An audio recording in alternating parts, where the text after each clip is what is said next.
Bonjour, aujourd'hui on va s'intéresser à Vivaldi. Alors Vivaldi, ce n'est pas juste un navigateur de plus sur le marché, non, il est vraiment construit autour d'une philosophie bien à lui. On va voir ensemble ce qui le rend si différent. Tout part de cette idée, de cette question, et si notre navigateur s'adaptait à nous, et pas l'inverse. C'est le cœur de la promesse de Vivaldi, c'est le principe qui guide absolument tout le reste. Alors cette philosophie repose sur 3 grands piliers, c'est assez simple, puissant, personnel et privé. D'abord, la puissance, pour celles et ceux qui veulent en faire plus. Ensuite, la personnalisation, pour une expérience qui ne ressemble à aucune autre. Et enfin, et c'est très important, la confidentialité. Mais pas comme une option, non, comme un principe de base. Allez, on commence avec ce premier pilier, la puissance. Qu'est-ce que ça veut dire, un navigateur puissant? Eh bien, pour Vivaldi, ça se traduit par tout un ensemble de fonctionnalités pensées pour la productivité, pour les gens qui attendent bien plus qu'une simple fenêtre sur le web. L'idée, c'est vraiment ça. Vivaldi est conçu pour ceux qui doivent, disons, maîtriser le web, pas juste le survoler. Les fonctionnalités sont là pour aider à gérer des flux de travail parfois complexes avec plein de tâches en même temps. On n'est plus dans la simple navigation, on est dans la gestion de l'information. Et pour organiser tout ça, Vivaldi met à disposition des outils vraiment solides. On peut empiler des onglets, les afficher côte à côte, les ranger dans des espaces de travail dédiés. Il y a même des gestes à la souris pour aller plus vite. C'est vraiment pensé pour l'efficacité. Et là, on a un exemple parfait de cette puissance, les chaînes de commandes. L'idée est géniale. On peut automatiser une série d'actions répétitives. Imaginez ouvrir 3 sites spécifiques, les mettre côte à côte, le tout avec un seul raccourci. Le gain de temps est juste énorme. Et le mieux dans tout ça, c'est que c'est super simple à mettre en place. En gros, en 3 petites étapes, n'importe qui peut créer sa propre suite d'actions sur mesure. C'est un exemple parfait de la manière dont Vivaldi redonne le contrôle. Bon, on a vu la puissance, passons maintenant au deuxième pilier, qui est tout aussi fondamental, la personnalisation.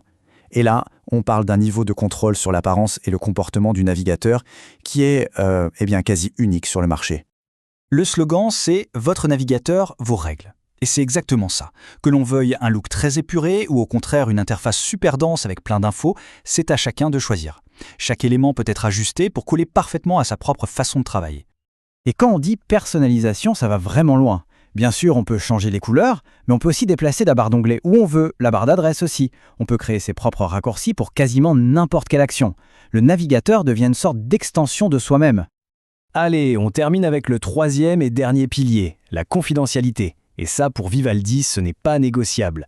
Le respect de la vie privée n'est pas une petite case à cocher dans les options. Non, c'est le réglage par défaut. C'est un engagement de base. Ce tableau résume bien la différence d'approche. Là où beaucoup de navigateurs collectent des données pour faire du profilage, Vivaldi est très clair. Eux ne collectent rien.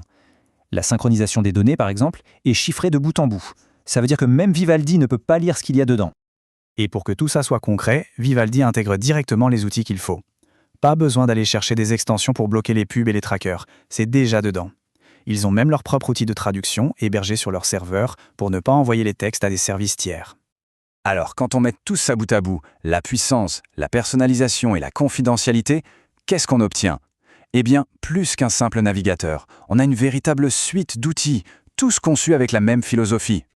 Oui, dans Vivaldi, il y a aussi un client mail, un agenda, un lecteur de flux RSS et un outil pour prendre des notes. Le gros avantage? Tout est au même endroit, tout fonctionne ensemble de manière cohérente et bien sûr, tout respecte les mêmes principes de confidentialité. Cette citation, elle vient de leur manifeste et elle résume parfaitement leur mission.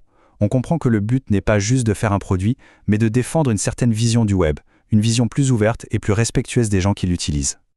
Donc, en combinant ces 3 éléments, Vivaldi n'est pas juste une alternative de plus. Non, il propose de repenser complètement le rapport qu'on peut avoir avec son outil principal pour aller sur le web. Et on termine avec cette question, pour réfléchir un peu. Un navigateur doit-il être un simple afficheur de pages ou peut-il être un véritable partenaire de travail? C'est une invitation à se demander si les outils qu'on utilise tous les jours sont vraiment à notre service.